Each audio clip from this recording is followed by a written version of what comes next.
Alessandro di Mariano Filippi, better known to the world as Sandro Botticelli, painted some of the greatest masterpieces of the Italian Renaissance, works such as the Primavera and the Birth of Venus.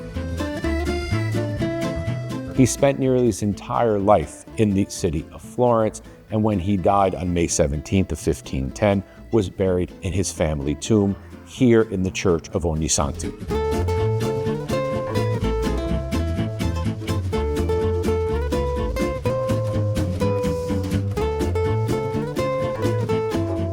In fact, if you read the inscription, sepulchrum means tomb.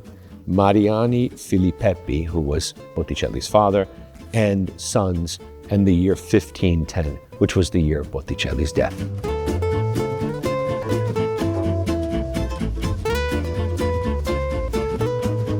Botticelli spent his entire life in the Ognissanti neighborhood.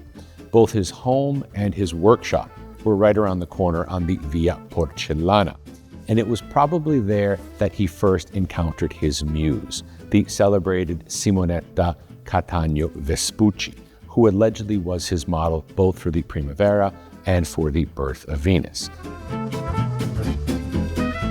In fact, tradition maintains that Simonetta is buried here in the Vespucci Chapel in the Church of Ognissanti, just a stone's throw away from the tomb of Botticelli. And so even in death, Pygmalion and Galatea are near each other.